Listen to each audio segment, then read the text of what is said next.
विजय कौशिक जी, जैसे कि अमित तिवारी जी भी कह रहे हैं कि आप लोग एक महज भ्रम फैला रहे हैं यहाँ पर इस तरह से आवाज उठाकर अपनी, और इससे पहले भी लगातार बीजेपी की तरफ से कहा जाता है कि आप लोग सियासत कर रहे हैं इस मुद्दे पर। देखिए, सबसे पहले मैं कांग्रेस पार्टी की तरफ से देश की जनता को विश्वास दिलाता हूँ कि हमारे नेता राहुल गांधी जी, मल्लिकार्जुन खड़गे जी और पूरी की पूरी कांग्रेस आम जनता के हितों के जो हमारी प्रतिबद्धता है विपक्ष में होने के नाते हम उस पर खरा उतरेंगे। नीट परीक्षा में जो धांधली हुई है इसके लिए हम मांग कर रहे हैं लगातार कि भी इसको कैंसिल किया जाए। ये जो रिजल्ट सरकार ने जो नीट के जारी किए थे उसको कैंसिल किया जाए, क्योंकि जो एनटीए की जहां तक बात है इसके नेतृत्व में अभी 2 परीक्षाएं हुई हैं, जिनमें से एक परीक्षा अभी परसों ही केंद्र सरकार ने रद्द की है। वो भी सब नकल और ये सारा मामला था, पेपर लीक का मामला था। आपने एक परीक्षा को रद्द कर दिया, जबकि नीट की परीक्षा जिसके ऊपर तमाम तरह की धांधली के आरोप अभिभावक लगा रहे हैं और जिसमें रोज नए खुलासे हो रहे हैं, उनको लेकर एक ही रट्टाफिकेशन कि गड़बड़ी नहीं है, गड़बड़ी नहीं है। अरे भैया, मेरी बात सुनिए माननीय मोदी जी और भाजपा के लोगों, आपने ये एग्जाम कराकर देश के बच्चों पर कोई उपकार नहीं किया। आप हर बच्चे से फीस लेते हैं। आप ये कह रहे हैं कि भी अगर एग्जाम दोबारा हुए तो उन बच्चों के साथ अन्याय होगा जिन्होंने इस बार पास किया है। तो आपको खुद लग रहा है कि वो अयोग्य बच्चे हैं, दोबारा में वो नीट को क्वालिफाई नहीं कर पाएंगे, इसलिए आप पढ़े हुए हैं। तो क्या क्यों ना माना जाए कि अयोग्य बच्चे मोदी जी और भाजपा के जितने भी लोग हैं उनके रिश्तेदार परिवार के लोग हैं, क्यों ना माना जाए। मुझे ये बताइए कि भाई आप दोबारा एग्जाम कराएंगे नीट के तो उसका बोझ किस पर डालेंगे? आप बच्चों पर ही डालेंगे ना। आज देश का बच्चा कह रहा भैया हम इस बोझ को सहने के लिए तैयार हैं, लेकिन आज हर बच्चे के माइंड में यही है कि गड़बड़ हुई है, गड़बड़ हुई है, गड़बड़ हुई है। तो उसका तो एक ही इलाज है, एग्जाम दोबारा करा लिए जाए और ईमानदारी से करा लिए जाए। मोदी सरकार इससे भाग क्यों रही है? चोर की दाढ़ी में तिनका, पूरी दाल ही काली है यहाँ तो सवाल ये है। देखिए, मैं एक बड़ी सीधी सी बात आज जी सलाम के माध्यम से देश और दुनिया के लोगों से एक बात कहना चाहता हूँ कि सरकार की ऐसी क्या मजबूरी है कि जो इस बात पर अड़ी हुई है कि नहीं, रिजल्ट यही माने जाएंगे, रिजल्ट यही रहेंगे, जबकि तमाम धांधलियों की खबरें पूरे देश भर से आ रही हैं और देश भर के अभिभावक प्रदर्शन कर रहे हैं और बार बार ये पूछा जा रहा है कि भैया ऐसी कौन सी इस बार मशीनरी लग गई कि जो टॉपर्स है या दूसरी संख्या है वो कई सौ गुना बढ़ोतरी हो गई, सीधे सीधे डबल ट्रिपल हो गए। तो सवाल तो बहुत सारे हैं। उस पर भी एनटीए के निर्देशन में जो दूसरी परीक्षा हुई उसको भी रद्द करना पड़ा है। तो 2 परीक्षाएं हुई, दोनों पर सवाल खड़े हुए। एक परीक्षा को आपने रद्द कर दिया, दूसरी के ऊपर अड़े हुए हैं। क्यों अड़े हुए भैया? मुझे तो यही चक्कर समझ में नहीं आता। सच्ची बात तो ये है, आरोप यहाँ तक है कि 10-10 लाख रुपए लिए गए। जो बच्चे टॉपर आए हैं उनसे 10-10 लाख रुपए लेकर पेपर उपलब्ध कराए गए या गड़बड़बाजी की गई। तो कोई देखिए, इससे पहले भी तो परीक्षाएं हो रही थी नीट की, जब एनटीए नहीं था, जब क्यों नहीं सवाल उठे? फिर सवाल कई सारे कि भी जो आपने एक डे फिक्स किया कि भी इस डे को हम परीक्षाओं का रिजल्ट घोषित करेंगे, उस डेट से पहले उस दिन रिजल्ट जारी किया गया जिस दिन पूरे देश में चुनाव के रिजल्ट आने की गहमा गहमी थी। पूरे देश का ध्यान उधर था क्योंकि गड़बड़ थी। इन्हें मालूम था कि रिजल्ट के बाद में करेंगे तो लोगों का सारा फोकस इसी पर हो जाएगा और एकदम बवाल हो जाएगा। लेकिन कहते हैं ना कि पाप का घड़ा भरता है और फूटता है, भैया 10 मिनट जरूर लगे। चलिए ठीक है अमित जी, मैं आऊंगी आपके पास, लेकिन थी और अब जिस बड़े लेवल पर ये जो धांधली हुई है उससे मुंह नहीं मोड़ा जा सकता है, क्योंकि बहुत बड़ी गड़बड़ी यहाँ पर सामने आई है और तमाम बच्चों का भविष्य अंधकार में लटकता हुआ दिखाई दे रहा है इसको लेकर, और सालों साल बच्चे नीट के एग्जाम के लिए मेहनत करते हैं। देखिए, सत्ता पक्ष की इतनी बेशर्मी देखकर मैं हैरान हूं। हम अगर बच्चों की आवाज उठा रहे हैं, देश की जनता की आवाज उठा रहे हैं, तो भाजपा प्रवक्ता के मुताबिक और भाजपा नेताओं के मुताबिक हम जनता को भड़का रहे हैं। हम मोदी जी की हत्या कराना चाहते हैं कि जनता भड़के, संसद को घेर ले, मोदी जी को खींच कर लाए और मार दे? क्या हम ऐसा चाहते हैं? इन लोगों को शर्म आनी चाहिए। अरे भाई, मैं ये कहता हूँ, आज अगर भाजपा विपक्ष में होती और नीट के बच्चों के एग्जाम को लेकर इस तरह की धांधलियां सामने आती, तो क्या भारतीय जनता पार्टी विरोध प्रदर्शन ना करती? अरे आप तो वो लोग हो जो चूड़ियां फोड़ लेते थे बात बात में, और आज जब आपकी सरकार में महंगाई चरम पर है, बेरोजगारी चरम पर है, तमाम घोटाले हो रहे हैं, तमाम जो भर्ती पेपर है सब में लीकेज आ रही है, सब कैंसिल करने पड़ रहे हैं, और अभी एनटीए की 2 परीक्षाओं में एक परीक्षा को तो रद्द किया जा चुका है, दूसरी को लेकर जनता आवाज उठा रही है, तो आप लोग अड़े हुए हैं कि नहीं करेंगे। तो भैया कांग्रेस क्या करे? आवाज भी ना उठाए? क्या सड़कों पर ना उतरे?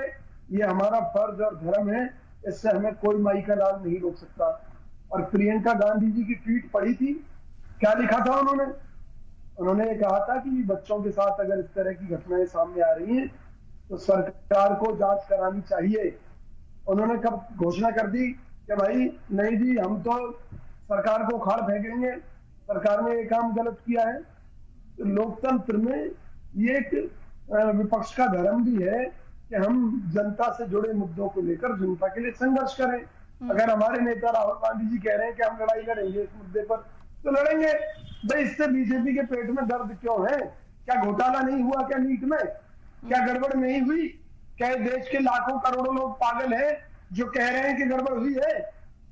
क्या दोबारा एग्जाम करा लेने से मोदी सरकार गिर जाएगी? मुझे बताइए, या कौन सा ऐसा भूचाल आ जाएगा दोबारा एग्जाम करा लेने से कि जिससे मोदी जी की बेइज्जती हो जाएगी, या भाजपा की हो जाएगी, या एनटीए बर्बाद हो जाएगा? सबसे बड़ी बात यह है कि विश्वास, जब अगर अभी भक्ति जी कह रहे थे इनके 3 बच्चे भी इसका शिकार हुए हैं और पहले भी गड़बड़ें होती रही हैं, मैं ये कह रहा हूं कि गड़बड़ होती रही, चलो मान लिया, लेकिन अगर मान लीजिए कोई शिकायत नहीं कर रहा, कोई लोग सड़कों पर नहीं उतर रहे, तो सरकार ये मान लेती है, विपक्षी मान लेता है कि ठीक है एग्जाम ठीक हुए होंगे। लेकिन जिस मुद्दे को लेकर खुद जनता सड़कों पर है, सुप्रीम कोर्ट तक गई हुई है, और सुप्रीम कोर्ट कोई न्याय की गारंटी है? मुझे बताइए भाई। एक सबसे बड़ी बात यह है, सुप्रीम कोर्ट के अपने अधिकार हैं, उन अधिकारों के तहत सुप्रीम कोर्ट ने तो आंखों में पट्टी बांध रखी है कि भाई सबूत होंगे तभी जो है कुछ देखेंगे। और भाई सबूत देगा कौन? भाई एनटीए के अंदर अगर सबूत है तो उनको खोजने का काम तो सरकार कर सकती है ना। फिर भाई पिछली बार सरकार कौन सी थी, किसकी थी? 2024 से पहले मोदी जी की, और दोबारा से सरकार किसकी बनी है? मोदी जी की बनी है। तो ये कौन सी बात हुई कि जो अभी सरकार संभाली और सिर मुंडाती होले पड़ेगा? ये एक सुनियोजित षड्यंत्र था मोदी सरकार का। और ये रिजल्ट जो चुनावी रिजल्ट वाले दिन घोषित किए गए, उसके पीछे मंशा ये थी कि पता नहीं चुनाव का रिजल्ट कहीं मोदी सरकार के खिलाफ आ गया तो इन पर सवाल उठ जाएगा, ये रद्द हो जाएंगे, इसलिए पहले जो है घोषणा कर दी गई नीट के रिजल्ट की। भाई आप ये बताइए, क्या सरकार दोबारा अगर नीट के पेपर कराएगी तो क्या बच्चों से फीस लेगी, नहीं लेगी? क्या करेगी, क्या नहीं करेगी? चलिए ठीक है, अनुज अग्रवाल जी के पास आना चाहूंगी अब मैं। अनुज अग्रवाल, विजय कौशिक जी, आपको लगता है क्या इस मामले में जिस तरीके से जांच आगे बढ़ेगी तो तमाम उन स्टूडेंट्स को इंसाफ मिल पाएगा? देखिए, सबसे पहली बात मैं कह रहा हूं कि अभी तक के जो हालात लग रहे हैं उनके चलते नहीं लग रहा कि उनको न्याय मिल पाएगा। क्योंकि देखिए, एक गलत बात के ऊपर धर्मेंद्र प्रधान टिके हुए हैं कि नहीं जी दोबारा पेपर नहीं होगा। तो भैया जब दोबारा पेपर नहीं होगा तो ये जो पेपर हुए हैं जिनमें धांधलेबाजी का आरोप लगा है, तो उससे जो पीड़ित बच्चे हैं उन्हें न्याय कैसे मिलेगा? तो सरकार तो न्याय देना नहीं चाहती। अभी बात राहुल गांधी जी की हो रही थी कि राहुल गांधी जी ने मजाकिया बातें कही है, नहीं, उन्होंने बड़ी सीरियस बातें कही हैं। मोदी सरकार ने चुनाव में प्रचार किया था बाकायदा कि उन्होंने यूक्रेन में वार रुकवा दी थी एक दिन के लिए, जिससे कि जो भारतीय बच्चे हैं उनको निकाला जा सके। हालांकि ये बात बाद में झूठ साबित हुई, क्योंकि बच्चों ने बताया कि वहां टाइम निर्धारित था बाकायदा हर चीज का, और भारत सरकार ने कोई वार नहीं रुकवाई। तो राहुल गांधी जी ने व्यंग में ये बात कही है कि जो मोदी जी अपने लिए और जो भाजपा मोदी जी के लिए कहती है कि उन्होंने यूक्रेन में वार रुकवा दी थी, उन्होंने गाजा में रुकवा दी थी 24 घंटे के लिए, वो अपने देश की नीट परीक्षा की धांधलियों को नहीं रोक पा रहे, वो देश के अंदर विभिन्न परीक्षाओं की लीकेज को नहीं रोक पा रहे। तो भैया मोदी जी, आपका 56 इंची सीना कहाँ है कि जो देश के अंदर किसी उसको धांधलेबाजी को नहीं रोक पा रहा, और जबकि आप युद्ध रुकवाने की बात करते हैं। ये तो ऑन रिकॉर्ड है, आप चेक कर लीजिए कि मोदी सरकार का दावा है कि उन्होंने यूक्रेन में युद्ध रुकवा दिया था रशिया से कहकर कि भी हमें अपने भारतीय बच्चों को निकालना है यहाँ से। तो राहुल गांधी जी ने गलत नहीं कहा, और जो सरकार जिस तरह की हठधर्मिता कर रही है जो कि नहीं करनी चाहिए, कृषि बिलों पर भी ऐसे ही किया था और बाद में वापस लेने पड़े, तो मेरी तो समझ में ही नहीं आ रहा कि भाई, मुझे तो ऐसा लगता है कि ये मामला करोड़ 2 करोड़ 10-20 करोड़ का नहीं है, ये मामला कई सौ करोड़ का है। बच्चों से मोटी मोटी रकमें लेकर मोदी सरकार के मंत्रियों ने अपने घर भरे हैं, या अपने रिश्तेदार और परिवार के लोगों को एक बढ़िया कैटेगरी में लाकर उनको डॉक्टर बनाने की उन्होंने कवायद की है। अरे भाई, हम किसी से तो सरकारी नौकरी छीनने की तो बात नहीं कर रहे कि भाई आप ये कहें कि जी हमने 10,000 लोगों को जॉब दे दी, अब अगर इसको परीक्षा को रद्द करते हैं तो 10,000 परिवार प्रभावित होंगे। यहाँ तो एक एग्जाम की बात है, जिन्होंने इस बार अच्छा एग्जाम किया है वो अगली बार फिर कर लेंगे, उसमें दिक्कत क्या है? ये ऐसा कौन सा मतलब मामला हो गया कि भाई नहीं जी, वो बच्चे जो अब पास हुए वो दोबारा पास ही नहीं हो सकते। मैं तो हैरान हूँ इनके मंत्रियों की हालत देखकर, मोदी सरकार का रुख देखकर। मोदी जी बात बात में मन की बात करते हैं, ट्वीट करते हैं इस मुद्दे पर। देखिए, मोदी जी भी खामोश है, पूरी भाजपा खामोश है, इनके मंत्री खामोश हैं, और कोई बड़ी बात नहीं, आने वाले टाइम में मोदी जी की जांच एजेंसियां ये निष्कर्ष निकाले कि भैया ये तो कांग्रेस की साजिश थी, कांग्रेस ने पेपर लीक कराया, कांग्रेस ने नीट में धांधलेबाजी की, और ये सरकार गिराने की बहुत बड़ी साजिश थी, ये मोदी जी के ऊपर हमला कराने की साजिश थी। चलिए ठीक है अमित।